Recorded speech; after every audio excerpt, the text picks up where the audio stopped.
And the next speaker is Dr. Bill Andrews. He's a pioneer, has a company called Sierra Sciences. He's the CEO of the company, and they're focused on telomere-based therapies. You guys know what telomeres are? So we got our cells. Our body is made of cells. The cells have the genome. And the genome, on the tips of the genes, have these things called telomeres. And Dr. Bill Andrews is a pioneer on finding and discovering new therapies and technologies to ensure that these telomeres are kept as long as possible in order to keep us as healthy and as young as possible. This is a very short summary. Dr. Andrews, thank you so much, as always, for joining us. It's great to have you. The stage is yours now. Okay, well, thank you very much. There's a barrier to the amount of lifespan that we can have. And it's something that is very important to me and all of us to try to figure this out.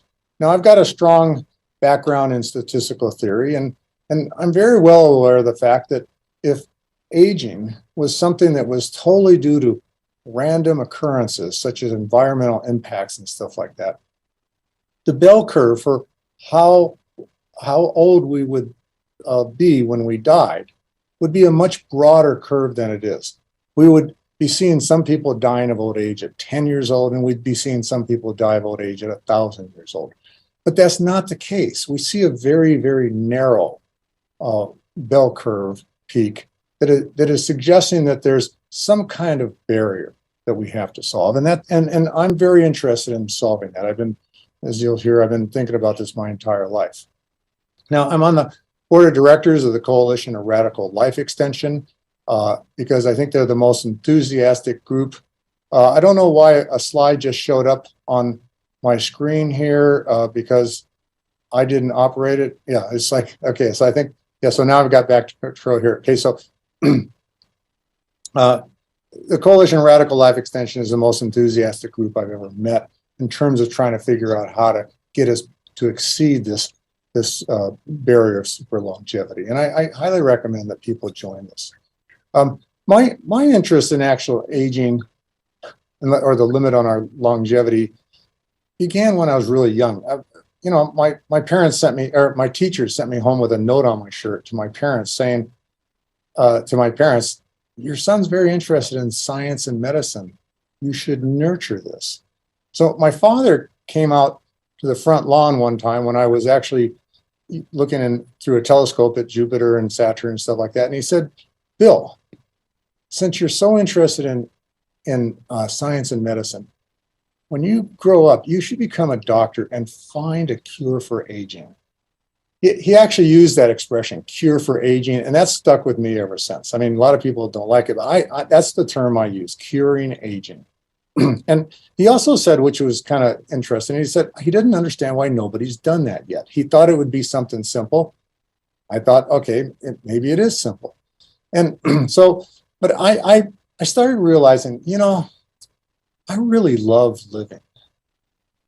And I would hate to have living become any less lovable for me or anyone just because of this thing called aging. Okay, this limit on our lifespan. And so I just decided to really take this on. And all through college and high school and college, I was known as Mr. Cure Aging. I would start clubs, I'd have a lot of meetings, we'd be just discussing the theoretical aspects of why we age, how we age, all these kind of things. Now, all the theories seem to be based on environmental impacts, and all the twos and twos didn't add up to me, okay, because as I said, the bell curve was too narrow to be explained by environmental impacts. There had to be something else. I decided there had to be some kind of clock that's inside of us. Then one day, one of my friends at one of our meetings mentioned that, some guy named Leonard Hayflick had discovered that human cells can only divide a certain number of times, and then they stop. They go into a phase called senescence.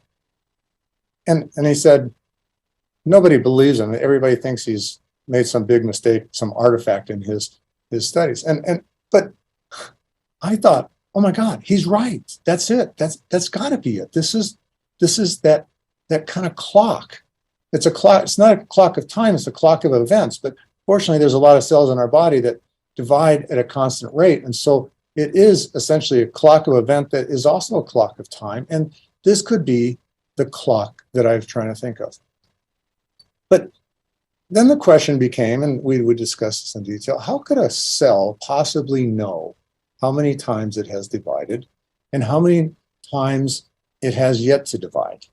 What kind of I mean, we can imagine a computer or something like that, if we could invent something that could be a clock like that, but how would a biological clock get evolved to do something like this? And this used to really bother me. And then one day I was playing pool in Palm Springs, California, and I knocked a ball into the hole, and I instantly took my cue stick and I put it up against the wall. And I mean, I don't know how they keep track in pool nowadays, but you take your cue stick up and you move this little wooden bead from one side of the string to the other to mark that you've knocked a ball.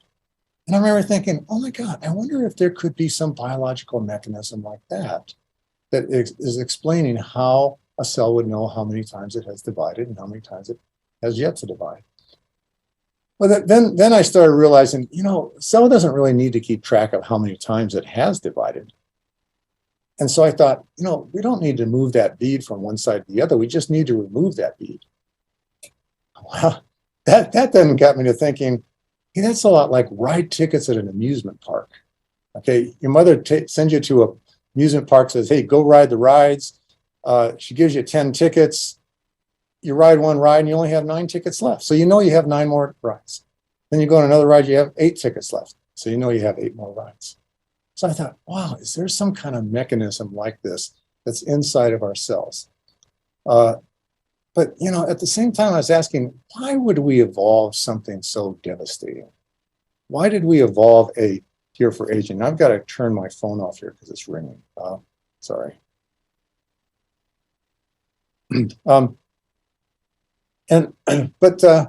So I went and got a PhD in molecular and population genetics.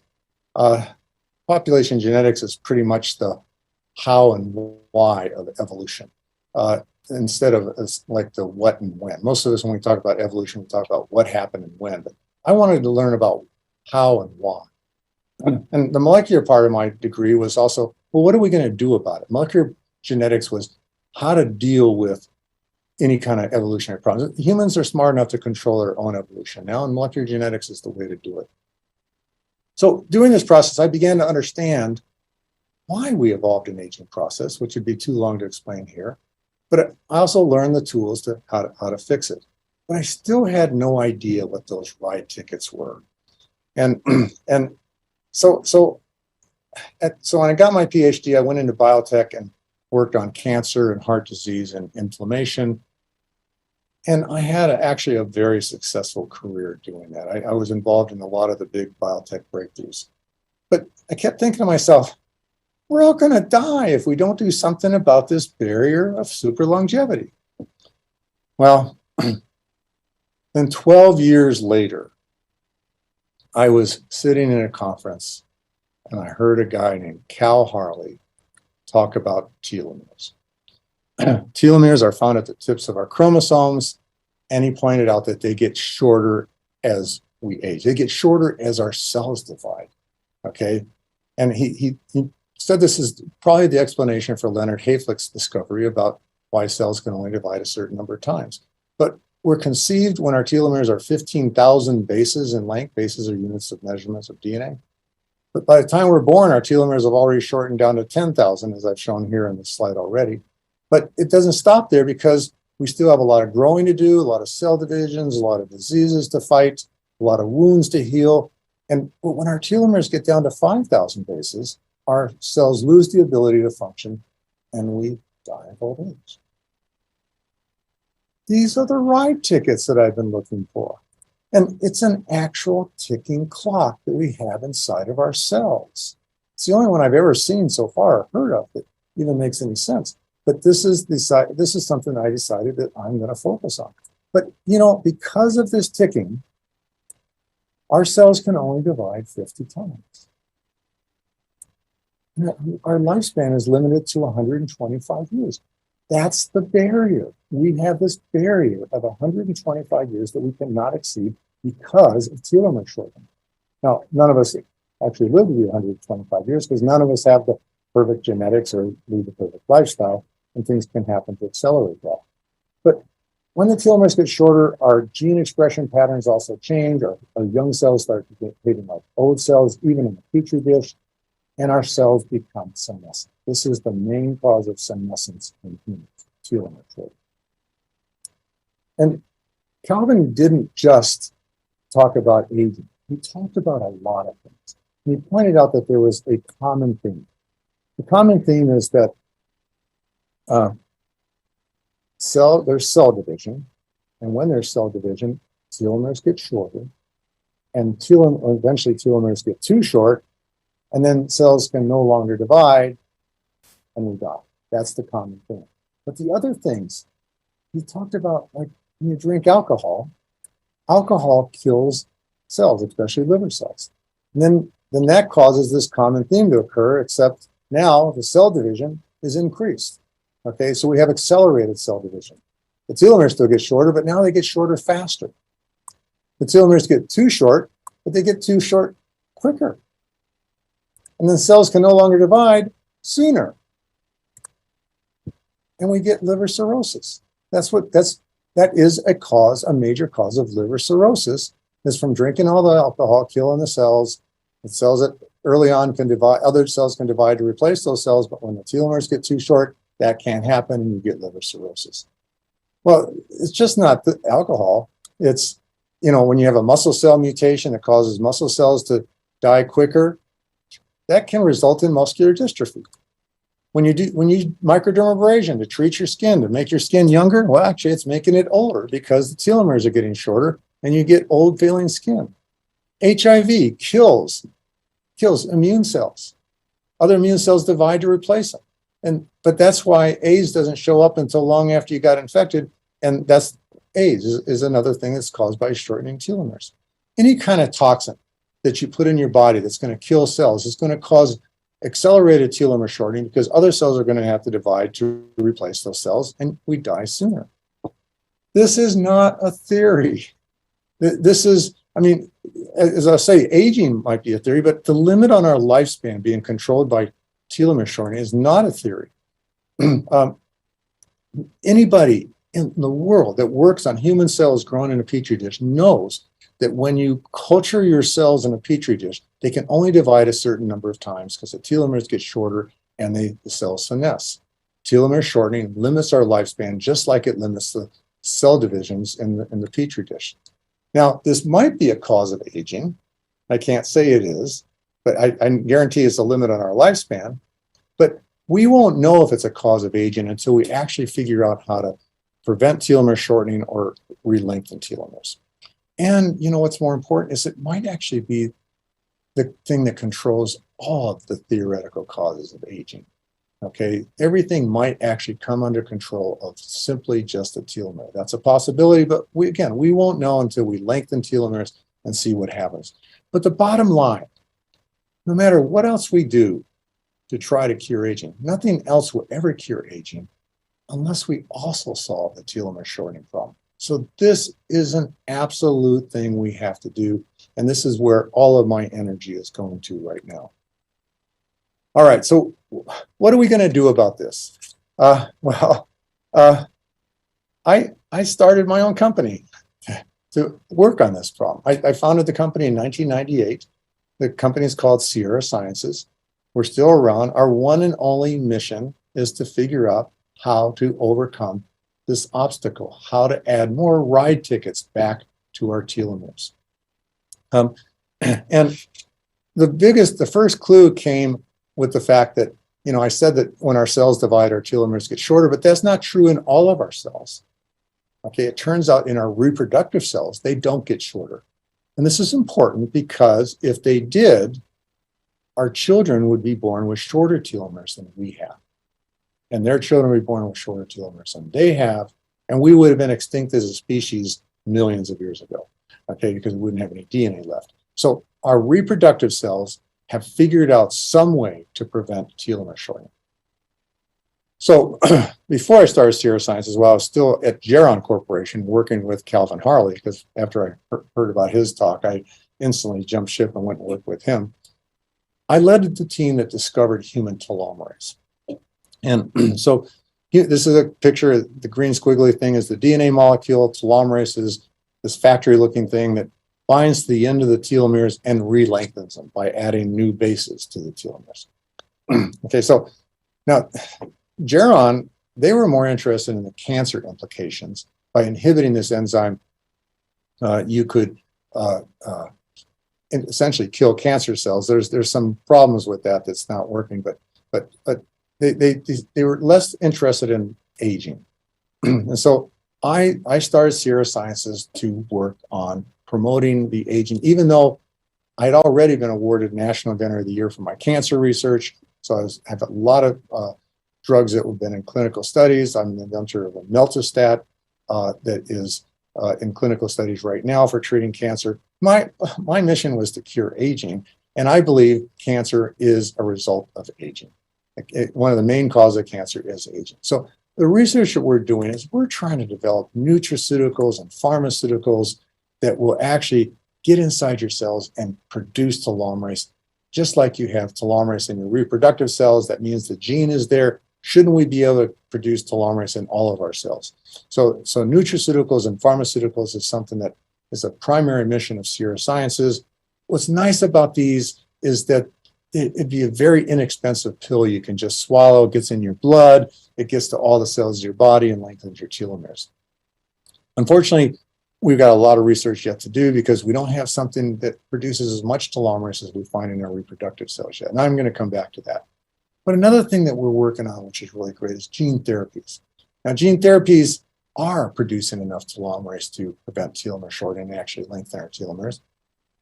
But the problem is that they are too expensive to really take on. But Liz Parrish will be talking about gene therapies tomorrow. I definitely recommend you listen to that. But imagine, even though they're really expensive, imagine injecting a gene therapy into the discs of the spine. That's a very small area. You wouldn't have to use very much gene therapy to do this. You inject it in the discs of the spine to prevent degenerate disc disease. Prevent and possibly reverse. In fact, really reverse because it's already been done in dogs. Dogs, very beautiful data that's been published in peer-reviewed journals showing that inducing telomerase expression in the discs of dog cells actually prevented and reversed degenerate disc disease. That's not going to be very expensive. We're just looking for a partner that wants to take this on because, let me make it clear, Sierra Sciences is just a research company. Almost every drug that's ever been on the market was never invented by the company that markets it. It was invented by some other company like mine that then licensed it to those companies. So we're looking for partners to take this on. Now, another thing that we're doing is diagnostics. I said before that one of the main causes of cancer is aging. So we're actually doing a lot of work on cancer. Okay, so we're trying to use telomerase activity and stuff like that to identify cancers. We think it's the best cancer diagnostic ever. Again, we're looking for partners. But we're also trying to improve on telomere length measurement protocols because a lot of them exist out there. You can go get your telomeres length measured. I think they have a lot to be desired still. They're not consistent enough, but we're trying to develop newer techniques for doing that. Now, people, partners and stuff like that, they could be taking our discoveries and turning them into supplements, skincare products, pet care products, even stem cells. Everybody working in the stem cell field knows that, especially when you take stem cells from an older person, you can't get them to divide very much because of telomere shortening. So providing a telomerase inducer to stem cells is something that's a very big market for. And we're looking for partners to take this on. But in our efforts to try to find a drug or nutraceutical, so pharmaceutical or nutraceutical, that will cause telomerase to turn on, we've already screened 350,000 chemicals in our high throughput robotic assay. We have a very proprietary assay for detecting telomerase in cells, and we can test up to 4,000 chemicals a day using our system. In that, we have found 900 telomerase inducers, just none of them induce telomerase to the level that we already see in our reproductive cells. Our very best one, though, is produces about 16% as much of the telomerase is seen in our reproductive cells. But the good news is, at least that's slowing the rate of telomere shortening. Now imagine taking this chemical that is 16% of, produces 16% of telomerase, putting it in something like a salt shaker and using it as a food topper on your food or your pet's food. There's already all kinds of pet food toppers, but imagine putting this on a human's food topper too. This would be a really great thing. And I think, believe it or not, I believe that this will extend that limit on our lifespan by at least 16%. But our goal is to get to greater than 100%. We're still working there. We still have a ways to go. And so my vision, excuse me for a second. My vision is I want to change the world. Okay, just like I'm move some stuff here. I want to change the world. I mean, it's a very big mountain to climb, but you know, I want to see the accumulation of knowledge in a human brain never cease. I mean, look at David Attenborough. He's 96 years old. He's the guy that wants to rewild the world. I mean, every time I listen to the guy talk, I'm just in awe of the brilliance in that mind. Would it be awful to lose him? Let's not lose him. Let's figure out a way to keep him from reaching that barrier, which he's closer to than most of us right now. Let's get that done. I also want to see us not lose decline in our bodies as our fitness decline. And the loss of Jack LaLanne was a terrible loss, things like that. It was too bad that happened to happen. I want to see what would happen if a life can, what can a life accomplish? It has no limit. I want to see that. I mean, the loss of Betty White was a terrible loss of an energy that will never be replaced. I'm tired of that. I don't want to see that. I've been dreaming of this all my life. I've been working on it for 30 years. I don't know how much more it's going to take, but we're doing it. And I'm not giving up. I'm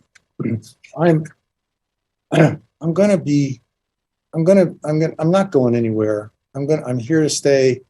I'm not doing this to make a lot of money. I'm doing this to make the world happier and healthier. And even though the sign says cure aging or die trying, which is my motto, I have no intention of dying trying.